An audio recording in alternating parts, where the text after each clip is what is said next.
Masih ada jutaan orang Indonesia yang lebih percaya dukun daripada dokter. Apakah dukun itu emang lebih sakti? Atau karena masyarakat kita lebih suka hal-hal yang berbau mistis? Jadi di video kali ini kita bakal bahas fenomena yang lumayan sering kita temui, terutama di daerah-daerah tertentu di Indonesia.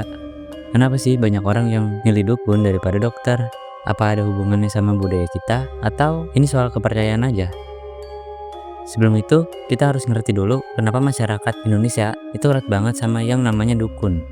Kalau dilihat dari sejarah, dukun itu udah ada jauh sebelum dokter-dokter modern muncul.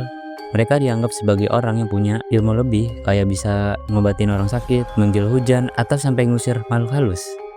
Dan jujur aja, di beberapa daerah, dukun itu nggak cuma dianggap penyembuh, tapi juga tokoh yang dihormati, kayak ketua adat gitu. Jadi, gak heran kalau perannya masih kuat sampai sekarang.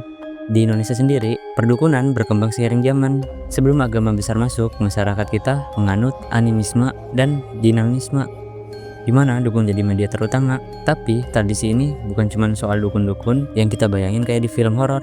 Di beberapa tempat, dukun bayi misalnya dianggap lebih paham daripada bidan modern buat bantu persalinan.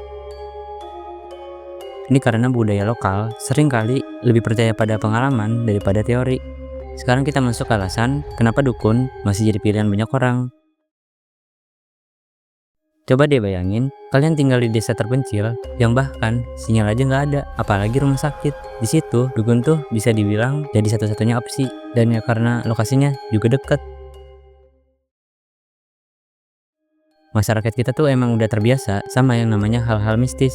Jadi kalau sakit, pada mereka mikirnya bukan soal bakteri atau virus, tapi kebanyakan mereka mikir ini karena guna-guna atau nggak ada yang suka sama mereka.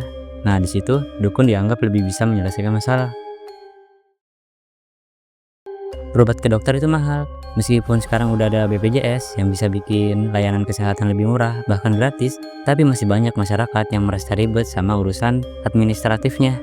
Akhirnya, dukun jadi pilihan karena prosesnya cepat, gak perlu antri, dan bayarannya fleksibel. Kadang malah bisa bayar belakangan kalau memang gak punya uang.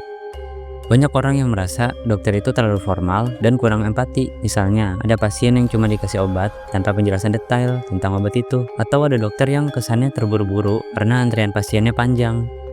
Tapi apa kalau kita berobat ke dukun itu bakal lebih murah? Nggak juga, jangan pikir semua dukun itu mau dibayar murah atau seikhlasnya. Ada loh dukun yang masang tarif yang gak masuk akal, sampai puluhan juta bahkan ratusan juta. Kalian pernah dengar kasus kayak gini? Misalnya ada orang yang kena penyakit serius, terus dimintain uang puluhan juta buat beli sesajen atau barang-barang mistis lainnya yang katanya harus didapatkan dengan cara tertentu. Masalahnya, korban dari kasus kayak gini tuh biasanya orang-orang yang lagi putus asa atau nggak punya pilihan lain. Mereka jadi gampang percaya sama janji-janji manis si dukun yang bilang penyakit ini bisa sembuh total kalau bayar segini. Kalau ditolak dibilang kena karma atau bakal lebih parah sakitnya. Dan yang lebih ekstrem lagi, ada dukun pesugihan yang sering banget minta syarat berupa tumbal, entah itu dari hewan tertentu atau bahkan anggota keluarganya sendiri. Tapi karena keinginan kaya atau dagangannya laris, banyak orang yang tetap percaya sama janji-janji manis si dukun. Terakhir, edukasi di beberapa daerah masih belum merata. Banyak masyarakat yang belum mengerti tentang kesehatan modern, seperti apa itu virus, bakteri, atau pola hidup yang sehat. Mereka lebih percaya dengan pengalaman turun-temurun dan cerita dari keluarga atau tetangga. Ditambah lagi pengaruh besar dari komunitas.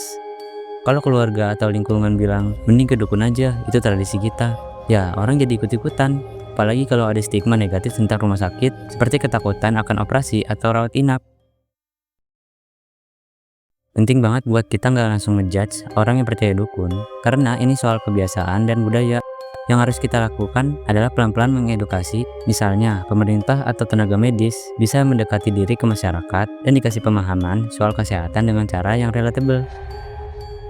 Kalau menurut kalian gimana? Lebih percaya dukun atau dokter? Atau ada pengalaman pribadi yang bisa kalian share? Tulis di kolom komentar ya. Terima kasih udah nonton video ini. Jangan lupa buat like, share, dan subscribe biar nggak ketinggalan video selanjutnya.